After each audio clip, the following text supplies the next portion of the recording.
à l'élection présidentielle. C'est aujourd'hui que la Commission électorale nationale indépendante convoque déjà l'électorat pour cette présidentielle de 2023. Les BRTC est installé au premier niveau de l'immeuble abritant les sièges de la CENI. Mais dans ce journal, nous ferons quelques pas en arrière pour vous proposer les échanges d'hier entre le président de la centrale électorale et une délégation de la femme de la Commission paix et sécurité de l'Union africaine. Le détail dans un instant. Dans l'actualité également, les comptes à rebours est lancé plus que 48 heures pour que les élèves reprennent le schéma de l'école et la facture devient de plus en plus lourde pour quelques parents pour acheter les fournitures scolaires au marché comme à l'école. Si certains parents disent ne pas être prêts, d'autres par contre sont déterminés à envoyer leurs enfants ce 4 septembre. Les écoles aussi s'apprêtent déjà pour accueillir les élèves. On y revient dans un instant. Et enfin, le pronostic vital de l'enfant Calvin Ikoulibo-Kesseni séjourne désormais à l'étranger du pays. Après plus de 3 mois passés à l'hôpital militaire Colonel Tchatchi, cet enfant âgé de 8 ans, souffrant d'une tumeur au niveau de la tête, doit s'envoler pour poursuivre les soins. Tous les frais sont pris en charge par le président de la République qui était descendu sur place pour visiter ses patients. C'est tout pour l'essentiel de l'actualité. Mesdames et messieurs, encore une fois, bienvenue à vous rejoindre à la radio-télévision nationale congolaise. Les Émirats arabes unis, la Belgique, le Pays-Bas et la Norvège, ces 4 pays viennent d'accréditer de nouveaux ambassadeurs sur les sols congolais. Ces émissaires ont présenté hier tour à tour leur lettre de créance au président de la République, Félix-Antoine Tshisekedi Tshilombo. La cérémonie s'est déroulée à la cité de l'Union africaine. Pierre Kibambe Somoïssa pour le détail. Excellente relation bilatérale entre la République démocratique du Congo et les Émirats arabes unis, la Belgique, les Pays-Bas, la Norvège, dont les ambassadeurs extraordinaires et plénipotentiaires ont présenté tour à tour ce jeudi 31 août leur lettre de créance au président de la République Félix-Antoine Tshisekedi Tshilombo. Anouar Othman Barout Al-Barout, ambassadeur des Émirats arabes unis, a été reçu le premier à la paillote présidentielle du Mont Galema par le chef de l'État. Il est détenteur d'un master d'études stratégiques et de sécurité, d'un autre master en sciences de gestion et d'une licence en sciences politiques.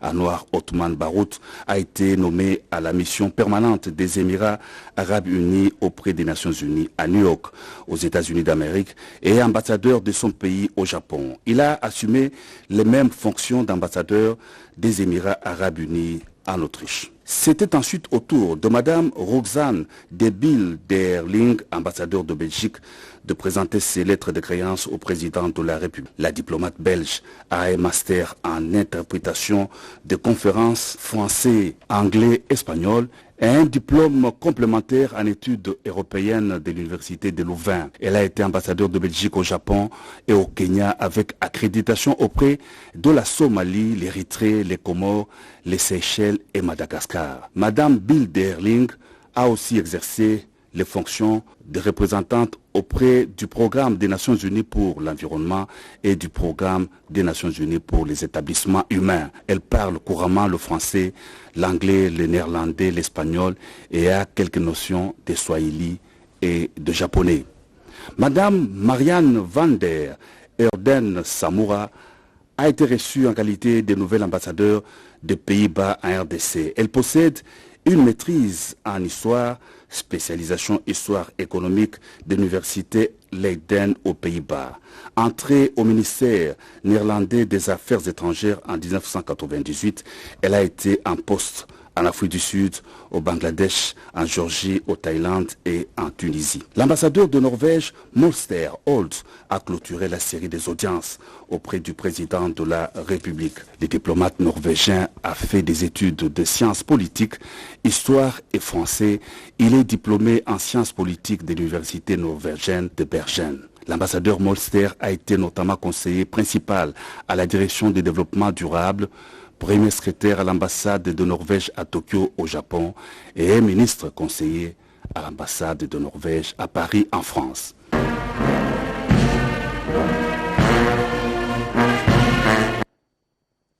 Je le dis à l'ouverture de ce journal, les pronostics vitaux de l'enfant Calvin Ikoulibo-Kesseni séjourne désormais à l'étranger du pays. Après plus de 3 mois passés à l'hôpital militaire Colonel Tchatchi, cet enfant, âgé de 8 ans, souffrant d'une tumeur au niveau de la tête, doit s'envoler pour poursuivre ses soins de santé. Tous les frais sont pris en charge par le président de la République, Félix-Antoine Tshisekedi Tshilombo, qui était descendu sur place pour visiter ses patients. Rachel Foutou pour le reportage. Il est le symbole de joie. Félix Antoine Tshisekedi Tshilombo incarne en lui l'essence de l'amour et redonne de l'espoir là où il n'y en avait plus. Son cœur aimable et compatissant l'a déplacé de sa résidence le mercredi 30 août pour l'hôpital militaire Colonel Tchachi. Le président Félix Tshisekedi a visité l'enfant Calvin Ikuli Bokeseni, hospitalisé depuis plus de 2 mois à l'hôpital militaire Colonel Tchachi pour des soins médicaux adéquats de la tumeur rétinoblastone de l'œil droit, un cancer le plus fréquent chez les enfants. Sous l'impulsion et le financement du président de la République Félix Tshisekedi, Calvin Ikuli a subi l'exérèse de la tumeur après plusieurs examens approfondis. Accueilli à son arrivée par le médecin directeur de ces bâtiments médicaux, quelques autres médecins spécialistes et généralistes, ainsi que tous les personnels, le chef de l'État s'est rendu par la suite dans la chambre VIP où Calvin est interné. Sur place, le président Félix Tshisekedi s'est enquéri de l'état de la situation de ces malades. Le chef de l'État a obtenu tout le rapport médical de cet enfant. Le garant de la nation a décidé le transfert de Calvin Ikuli à l'étranger pour la seconde étape de ses soins médicaux au service de la radiothérapie. Nous avons pris en charge l'enfant Calvin à une étape déjà assez avancée de sa tumeur.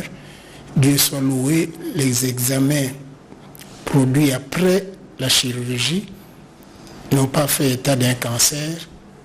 Les examens produits tout récemment, les scanners de la tête, de poitrine, de l'abdomen et du bassin n'ont pas montré de métastases. La tumeur s'est arrêtée au niveau de la tête. Nous estimons que le plus vite possible, il faut qu'on prenne un contact avec un service où l'enfant peut être transféré, mais au même moment, nous devons voir comment maintenir son état général. S'il ne peut pas manger par la bouche, mais au moins, on peut lui donner ce que nous appelons l'alimentation parentérale, donc qui se maintiennent quand même jusqu'au jour où on pourra les déplacer pour aller là où il peut bénéficier de la radiothérapie. C'est comme ça que nous pensons que si l'enfant peut être transféré dans un service autre, peut-être où ils ont un peu plus d'expérience sur ces types de tumeurs, peut-être qu'il y a encore quelque chose à faire. Très ému par ce geste, le parent de l'enfant a eu des mots justes pour remercier le président de la République. On avait demandé l'aide du président de la République avec l'humanisme, c'est-à-dire l'amour du peuple congolais et de la jeunesse en général. Il a accepté de descendre sur le terrain lui-même pour palper les doigts. Vraiment, nos remerciements sincères, nous adressons ça auprès du président de la République. Interné depuis le mois de juin dernier, sur ordre du père de la nation, Félix Tshisekedi, Calvin Ikuli, âgé de 8 ans, avait, à travers une vidéo sur les réseaux sociaux, lancé un message au chef de l'État de lui venir en aide pour des soins médicaux afin de retrouver la vue. Le compte à rebours est lancé plus que 48 heures pour que les élèves reprennent le chemin de l'école. Je lui ai annoncé l'ouverture de ce journal et la facture devient de plus en plus lourde pour quelques parents pour acheter les fournitures scolaires au marché comme à l'école. Si certains parents disent ne pas être prêts pour envoyer leurs enfants à l'école, d'autres par contre sont déterminés pour ces 4 septembre. Les écoles aussi s'apprêtent déjà pour accueillir les élèves. Anastasie Doumbou pour le reportage. C'est en principe ce lundi 4 septembre 2023 que débutera l'année scolaire 2023-2024 et ce, sur toute l'étendue du territoire national. La rentrée des classes est un moment de joie, de retrouvailles avec les anciens et nouveaux amis au sein de l'école. Mais pour les parents, c'est un moment de dur labeur. Ils sont appelés à répondre favorablement aux besoins de leur progéniture. Certains se disent prêts pour voir leurs enfants débuter les cours dès le 4 septembre. On prépare la rentrée juste le jour où les enfants sont en congé. Voilà. Pour un parent responsable qui s'est bien préparé, qui sait que son enfant est en congé, qui doit reprendre le chemin de l'école, doit à tout prix se préparer. Je vais commencer à préparer lentement, même 2 cahiers, même 5 cahiers, je donne à mon enfant et doit d'abord commencer à partir à l'école. Si l'autre est là, je vais ajouter. Tout est déjà acheté. D'ici lundi, mon fils commence les cours. Pour d'autres, le temps étant dur, ils ne sont pas encore en mesure de procurer à leurs enfants les fournitures scolaires. On n'arrive même pas à sortir de sa chambre parce que si vous sortez, les enfants sont là, ils vont directement vous demander, papa jusque là, moi j'ai besoin de mes cahiers pour que je commence à mettre les étiquettes, moi j'ai besoin de ceci, mais papa ma Jeep, ainsi de suite. Pendant que vous n'avez pas la possibilité de répondre à toutes ces demandes-là. Nous sommes des responsables devant les enfants. Moi je suis agent de l'État, je ne suis pas encore payé. Maintenant la rentrée c'est demain. Quand vous me posez cette question, je vais répondre comment? Est-ce que les responsables scolaires sont prêts d'accueillir les enfants le 4 septembre prochain? Madame la directrice de l'EP1 Kassavubu déclare que tous sont prêts pour démarrer les cours à la date prévue. Presque tout est déjà prêt. Nous avons déjà lancé les inscriptions depuis le 21 août comme prévu dans les calendriers scolaires. Et jusqu'à aujourd'hui, même les inscriptions ont continué à se faire. Preuve en est que nous avons des parents devant vous ici qui continuent à venir inscrire leurs enfants. Le gouvernement congolais est en train de fournir les efforts pour améliorer les systèmes éducatifs dans la formation continue des enseignants et la construction des infrastructures scolaires pour que les enfants étudient dans la quiétude, d'où l'objectif est de matérialiser le programme sur la gratuité de l'enseignement, vision du chef de l'État, Félix Antoine Tshisekedi Tshilombo. Le feu est désormais ouvert pour tout candidat à l'élection présidentielle. C'est aujourd'hui que la Commission électorale nationale indépendante convoque déjà l'électorat pour la présidentielle de décembre prochain.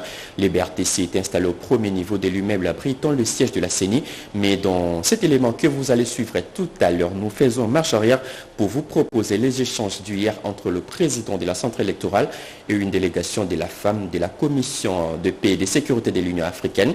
Cette délégation a aussi échangé avec le premier vice-président de l'Assemblée nationale sur la sécurité dans l'Est de la RDC et le processus électoral en RDC. Plus de précisions dans ce reportage de Robert Ndaye et Teti Samba. Le compte à rebours a commencé et on s'achemine lentement mais sûrement vers la tenue des élections en décembre 2023. La Commission électorale nationale indépendante met les bouchées doubles pour offrir aux Congolais les élections libres et transparentes. Ce 31 août 2023, à seulement 24 heures du lancement de l'appel à candidature pour les présidentielles, le président de la CENI, Denis Kadima Kazadi, a échangé avec une délégation des femmes de l'Union africaine, conduite par Mme Bineta Diop. Les échanges ont tourné sur la participation des femmes au procès électoral en cours. L'envoyé spécial du président Moussa Faki Mahamat a loué les efforts constants que déploie la CENI pour l'inclusivité et le respect du calendrier électoral. Nous avons besoin de la participation des femmes. Parce que qu'est-ce que les femmes font dans ce processus-là? C'est cette crédibilité. Et la CENI joue un rôle très important. Ce que nous avons vu également, le président nous a dit, c'est qu'il prend lui-même des décisions quand il y a des candidats qui sont à égalité hommes-femmes, que lui-même il prend la décision que ce soit la femme ou les jeunes qui soient mis devant. À la Chambre basse du Parlement, le premier vice-président de l'Assemblée nationale, le professeur André Mbata Betoukoumessou, a reçu la même délégation des femmes de l'Union africaine.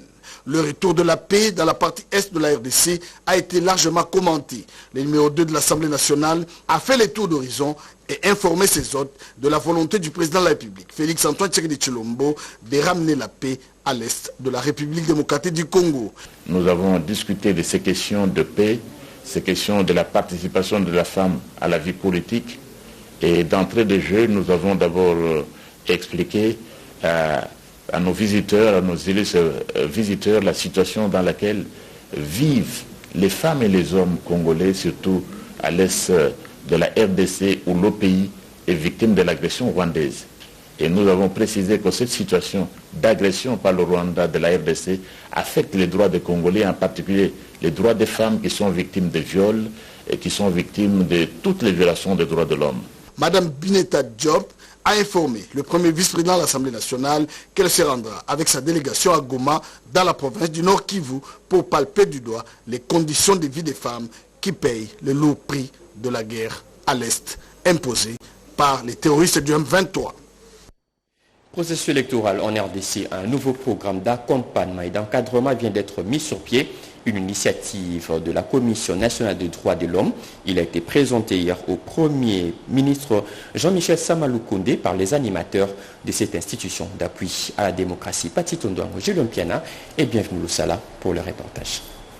Les questions liées aux droits de l'homme en République démocratique du Congo, au cœur des échanges entre le Premier ministre Jean-Michel Sama Lukonde Kyenge et le président de la Commission nationale des droits de l'homme CNDH, Paul Sampomokulu. Et nous, la CNDH, nous sommes obligés d'échanger avec d'autres chefs de corps, notamment le Premier ministre de notre gouvernement, sur la situation qui prévaut actuellement. Et nous avons également abordé la question des difficultés qui sont les nôtres par rapport à notre travail au quotidien, promouvoir et protéger les droits de l'homme, les enquêtes sur terrain. Au regard des élections qui pointent à l'horizon en RDC, le président de cette institution d'appui à la démocratie a informé les chefs du gouvernement de la mise sur pied d'un programme visant à accompagner les processus électoraux en cours. Et nous avons un programme de la CNDH qui concerne cette question importante des élections que nous allons encadrer et dont nous allons rendre de propositions à la nation, à l'opinion d'ici peu, puisque nous sommes déjà à l'œuvre et nous allons accompagner ce processus. Cela demande que les autres organes auxiliaires à la préparation et à l'organisation des élections avec la CENI se mettent en ordre de bataille dans le bon sens, de sorte que nos élections soient couronnées de succès. Les difficultés auxquelles fait face la CNDH dans l'exercice de ses fonctions de promotion et de protection des droits de l'homme ont été soumis au chef de l'exécutif national. Jean-Michel Sama Lukonde Kyenge a promis à son interlocuteur de s'impliquer pour que les objectifs assignés à cette institution soient atteints. Le gigantesque programme de développement de 145 territoires vient de livrer ses premiers fruits au Nord Kivu. Plusieurs infrastructures publiques, dont centres de santé, écoles, ont été réceptionnées à Béni par la ministre d'État en charge du plan. Ces ouvrages construits rallongent la liste des infrastructures dans le cadre de ces vastes programmes initiés par le chef de l'État. Plus de précisions dans ce reportage de nos envoyés spéciaux Françoise Bouila et Patrick Djokoukou. En escorte militaire, la ministre d'État, ministre du Plan, Judith Soumino Atuluka, est arrivée à Moussoukou. Cette zone rouge, triangle de la mort, autrefois bastion de EDF Nalu. Ils ont eu à brûler ici à Benimbao ce centre de santé avec mort d'homme, des actes de sabotage pour traumatiser la population.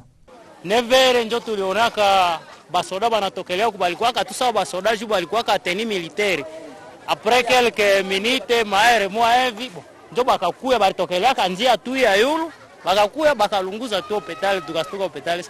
grâce au PEDEL 145 territoires, un nouveau centre de santé est érigé, preuve que le pays est résilient. Cette infrastructure symbolise l'autorité de l'État. Toujours dans les territoires de Béni, ce programme initié par le chef de l'État Félix-Antoine Tshisekedi a construit ce centre de santé qui fait la joie des communautés locales.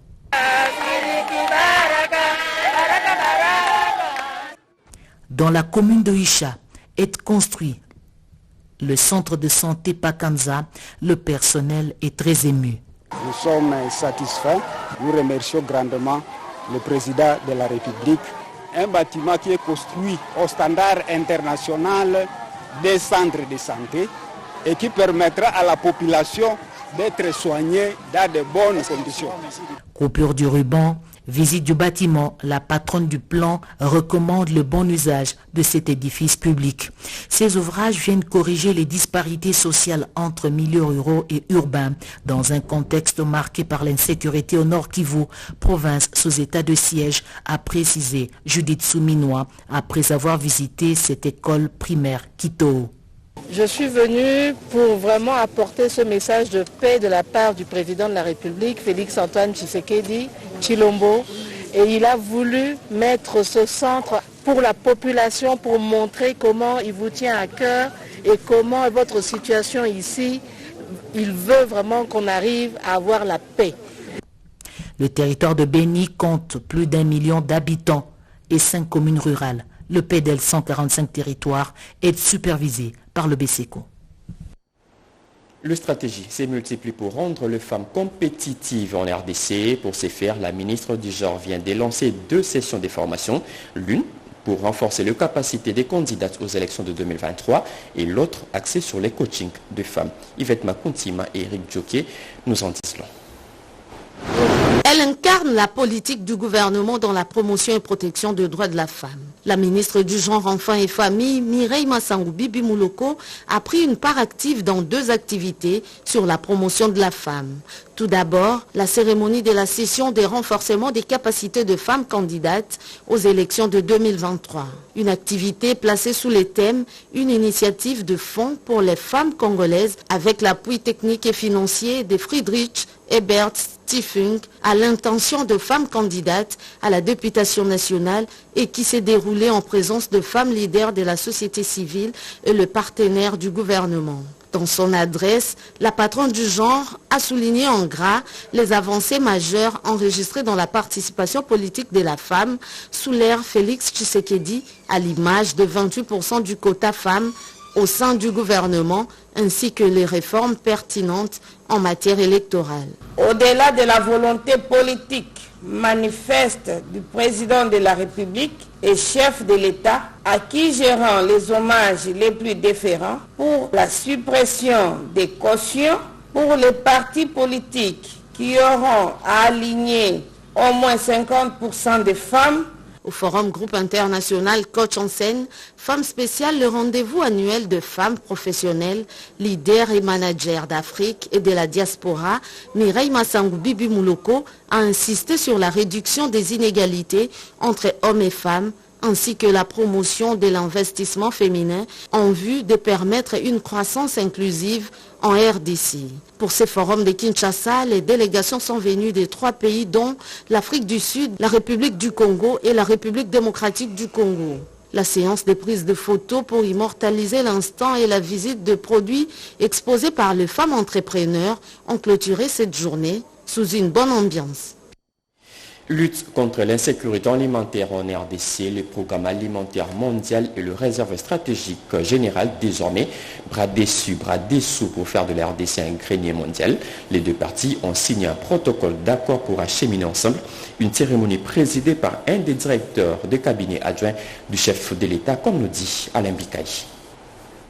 La réserve stratégique de la République et le programme alimentaire mondial PAM s'engagent à mettre en place un système national de réserve stratégique. C'est dans cette optique que ces 2 parties ont procédé à la signature d'un protocole d'accord pour travailler ensemble en vue d'éradiquer l'insécurité alimentaire en République démocratique du Congo en présence des directeurs des cabinets adjoints du chef de l'État André Wameso. Dans son mot, les coordonnateurs de ces services spécialisés de la présidence de la République, Dadi Bidiafou, a salué ces partenariats qui s'inscrivent dans la vision du président de la République, la revente du sol sur les sous-sols. Nous sommes obligés de baliser le chemin d'une collaboration parfaite. En conclusion, agissons avec sagesse et agissons vite contre la faim avec pour ultime objectif d'asseoir une base de souveraineté alimentaire à long terme pour sauver des vies. Le directeur pays de cette agence onusienne a manifesté la disponibilité de son institution de travailler pour que la RDC soit un grenier mondial. Cette nation, malgré les épreuves qu'elle traverse, possède un immense avantage dans ses sols fertiles et son climat favorable à l'agriculture. Je pense que ce potentiel n'est pas seulement une opportunité, mais aussi une vocation. Dans sa prise de parole, André Wameso a plaidé pour que l'exercice budgétaire 2024 puisse allouer les moyens conséquents à la réserve stratégique générale pour lui permettre de jouer pleinement son rôle. Les bâtons de commandement changent de main à l'entreprise minière Kisenga Manganèse. La nouvelle équipe dirigeante a pris possession de son fauteuil hier au terme d'une cérémonie de remise-reprise avec le comité sortant. La relance de cette entreprise minière parmi les dossiers brûlants qui attendent cette nouvelle équipe. Cédric Kenina et Camille Joké pour le détail. C'est de l'expérience à la tête de Kisengi Manganèse. Constantin Benguele-Kwete Tamouk, président du conseil d'administration. Yannick Sosongo, directeur général, et Gisèle Ngoya, directeur général adjoint. Une équipe investie d'une mission par le chef de l'État, Félix-Antoine Tshisekedi, celle de la remise sur orbite de cette entreprise minière jadis fleuron de l'économie nationale. Cette brève et significative cérémonie de remise-reprise entre le comité de gestion entrant et sortant, en présence du représentant de la ministre du portefeuille, augure une nouvelle ère au sein de cette entreprise. Pour rendre encore grâce à Dieu pour toute sa miséricorde qu'il exerce sur notre personne, sur nos personnes, à l'œuvre grandiose de création de la nature humaine, pour continuer d'assurer la vie communautaire, la vie de nos populations à travers cette grande responsabilité qui nous accorde à la société minière Kisenge Manganaise. Je remercie du fond de mon cœur le chef de l'État, le président Félix Antoine Tshisekedi Tshilombo. Toutefois, j'ai noté que le défi à relever est énorme. C'est pourquoi nous devons trouver des partenaires sérieux pour un appui financier consistant ou considérable afin de relever ces défis. Sans trop attendre, le nouveau comité de gestion s'est réuni en conseil d'administration pour jeter les nouvelles bases et imprimer une nouvelle orientation. Conseil d'administration pour la circonstance, animé par le plus âgé des administrateurs, le professeur Léonard Touarimba. Comment gérer efficacement le système des mini-réseaux d'eau potable? Eh bien, les membres du projet PRISE ont lancé depuis quelques jours une campagne de communication et de sensibilisation à l'attention des leaders communautaires des provinces du Kasaï et Kasaï central, comme nous dit Anita Luamboachala dans ses commentaires. Quelques mois de la fin de la première phase du projet PRISE, l'heure est à la sensibilisation et à la formation des leaders communautaires sur la gestion durable des systèmes des mini-réseaux d'eau potable installés dans la province du Kasaï et Kasaï central. 10 experts, dont 5 nationaux et 5 provinciaux, ont mené cette mission avec un professionnalisme avéré dans les territoires de la province du Kasaï et Kasaï oriental. De la ville de Kananga, en passant par Ndemba, Benaleka, Mweka, Ilebo et Mapangu dans le Kasaï, la délégation a laissé des empreintes indélébiles. Nous avons pensé qu'il faut aller vers la communauté pour les parler de l'eau qu'on a construit, comment gérer ces ouvrages-là qui ont coûté des millions de dollars. Sur le plan sanitaire, l'accent a été mis sur l'utilisation de l'eau, l'hygiène et l'assainissement. Si elle n'est pas sensibilisée, maintenant que les ouvrages ne sont pas encore finis, pour eux c'est un don et la personne qui donne doit continuer à entretenir. Pendant plus de 11 jours, la délégation conduite par Benoît Bastissa-Siki, expert national du projet PRISE, s'est rendu compte de la nécessité d'une sensibilisation permanente en faveur des bénéficiaires. Donc avec la sensibilisation, ils peuvent facilement comprendre que non, si ces œuvres sont vraiment construites, c'est au profit de la population. À l'issue de ces échanges fructueux entre les bénéficiaires, les leaders communautaires et le projet PRISE, un chronogramme d'activité a été élaboré pour une bonne appropriation des ouvrages par les différentes communautés. Et pour finir, le travail de construction de la maison de l'entrepreneuriat pour l'encadrement des jeunes entrepreneurs congolais avance normalement.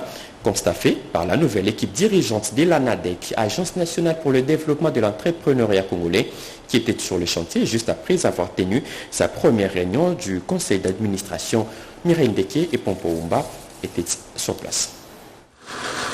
Ouf de soulagement pour les jeunes entrepreneurs congolais porteurs de projets. Ils ont désormais un lieu sûr pour s'informer et bénéficier d'un accompagnement optimal en matière de l'entrepreneuriat dénommé Maison de l'entrepreneuriat. Après la première réunion du conseil d'administration, la PCA de l'ANADEC, Magui Rwakabouba, a foulé le sol du chantier de l'incubateur mixte de l'ANADEC à Limité le mercredi 30 août 2023. Elle s'est fait accompagner du directeur général de l'ANADEC, M. Godefroy Kizaba, et de son adjoint, M. Mathieu Tumbumbumu-Boyaï. C'était pour se rendre compte de l'évolution des travaux. La PCA Magui Rwakabouba s'est dit honorée par la mission leur confiée par le chef de l'État afin d'atteindre l'émergence d'une classe moyenne en RDC. C'est l'occasion pour remercier le chef de l'État par rapport à la mission qu'il nous a confiée à l'ANADEC et donc nous comptons justement satisfaire cette demande par rapport aux entrepreneurs. Il s'y est de noter que cette maison sera composée d'une dizaine d'incubateurs pouvant permettre une formation de qualité aux jeunes entrepreneurs évoluant dans différentes filières. L'Agence nationale pour le développement de l'entrepreneuriat congolais, ANADEC, s'est dit prête à matérialiser cette vision du chef de l'État, celle de créer des millionnaires congolais et de lutter contre le chômage en République démocratique du Congo. C'est fini pour ce journal de 7 heures, mesdames et messieurs, mais avant de nous quitter, voici le rappel de titres. Les feux sont désormais ouverts pour tout candidat à l'élection présidentielle. C'est aujourd'hui que la Commission électorale nationale indépendante convoque déjà l'électorat pour la présidentielle de décembre prochain. Les BRTC est installé au premier niveau de l'immeuble abritant le siège de la CENI. Mais dans ce journal, nous avons fait quelques pas en arrière pour vous proposer les échanges d'hier entre le président de la centrale électorale et une délégation de la femme de la Commission paix et sécurité de l'Union africaine. Les images ont été diffusées dans ce journal. Dans ce journal également, nous vous avons parlé de la rentrée scolaire. Plus que 48 heures pour que les élèves reprennent le chemin de l'école. La facture devient de plus en plus lourde pour quelques parents pour acheter les fournitures scolaires au marché comme à l'école. Si certains parents disent ne pas être prêts, d'autres par contre sont déterminés à envoyer leurs enfants. C'est 4 septembre. Les écoles aussi s'apprêtent déjà pour accueillir les élèves. Les images ont été diffusées dans ce journal. Et enfin, nous vous avons parlé au début de ce journal. Les pronostics vital de l'enfant Calvin Ikoulibo Kieseni qui séjoue désormais à l'étranger du pays. Après plus de 3 mois passé à l'hôpital militaire colonel Tchachi, cet enfant âgé de 8 ans souffrant d'une tumeur au niveau de la tête doit s'envoler pour poursuivre ses soins. Tous les frais sont pris en charge par le président de la République. Mesdames et messieurs, ce journal a été réalisé par Papi Shingi Namao Mamita Bangoulou. La partie technique a été assurée par Henri Ali Massi, Émile Zola, Alain Galia. Merci de nous avoir suivis. L'actualité continue sur nos antennes. Retrouvez à 10h Mamie France Zaina pour les actualités africaines. Moi, je reviens tout à l'heure à 13h. Très bonne suite des programmes sur nos antennes. Au revoir.